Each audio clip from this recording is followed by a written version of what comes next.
Next on Worcester News tonight, a groundbreaking in Worcester. The project developers say will take Kelley Square to the next level. Plus, more than a year after being destroyed by a fire, the State Police Museum reopens in Grafton.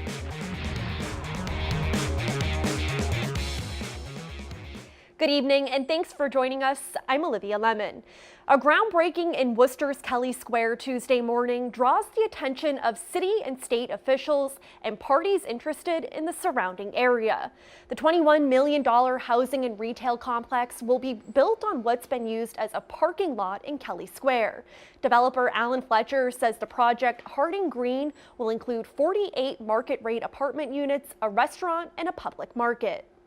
Emotional. It's very emotional. It's emotional to have so many people supporting. You know, it was what I was saying at the end. Do they really believe in the project? I don't know. They want to believe in the project, and that's very emotional. We are very pleased to be able to partner with this developer, with the neighborhood committee, and with the city to invest in places like this because we know it's part of our economic development strategy. And the Pawtucket Red Sox general manager Dan Ray was also at today's groundbreaking. The team has reportedly been looking at areas in Worcester's Canal District for a new stadium. Ray says today they were, quote, just observing. It's been exactly 2 years since an Auburn police officer was shot and killed in the line of duty. Officer Ronald Tarentino Jr. was killed during a traffic stop by a career criminal.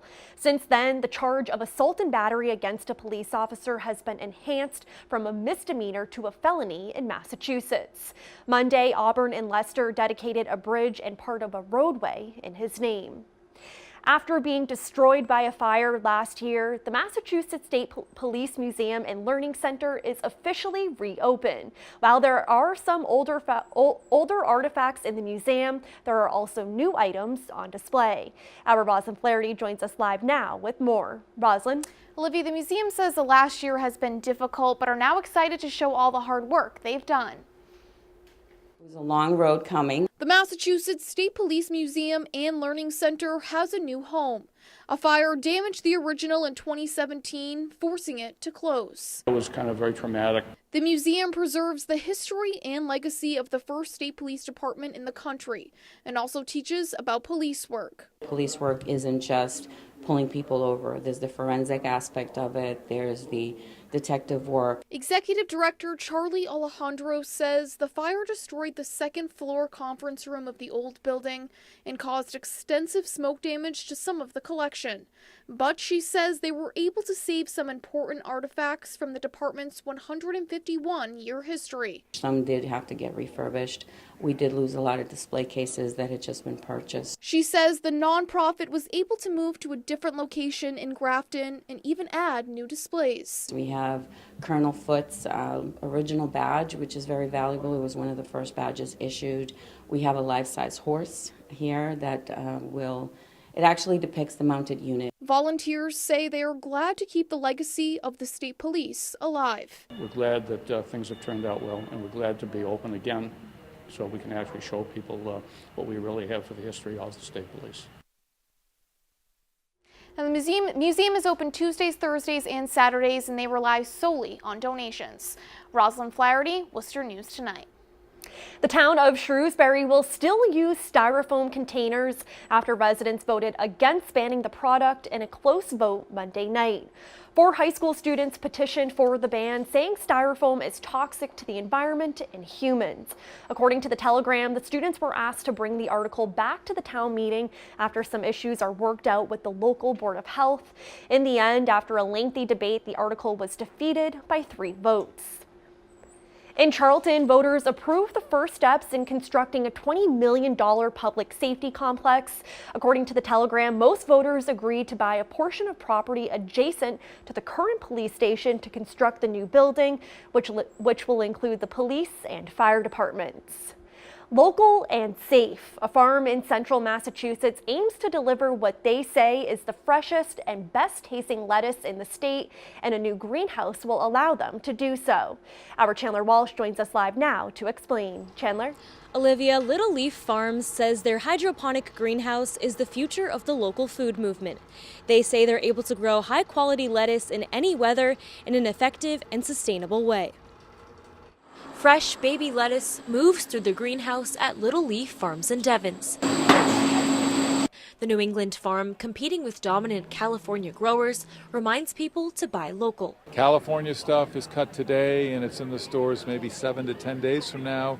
Our stuff is cut today and it's in the store tomorrow. The farm celebrated an expansion Tuesday with tours of their hydroponic greenhouse.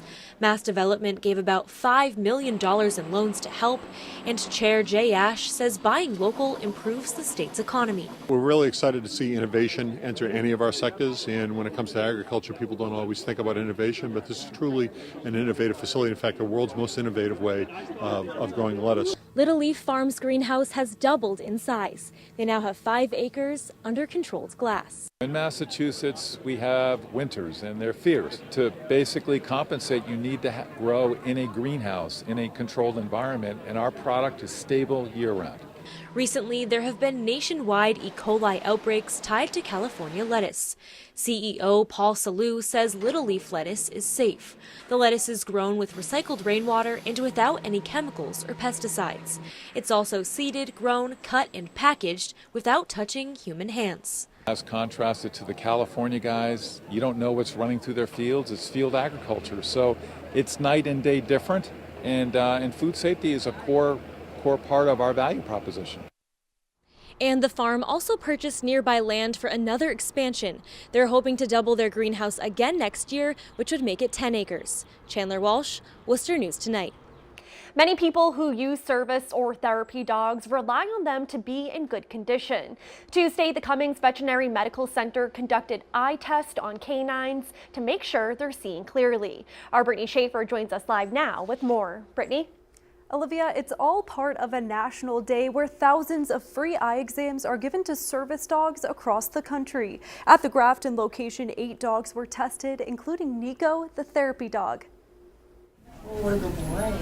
For service dogs like Nico, it's important to get annual eye exams. It helps them do their job. I think for the therapy dogs, it helps them connect with the people that they're working with. And if we catch things early, a lot of times we can fix them and keep that dog working and keep that relationship intact, which is really important.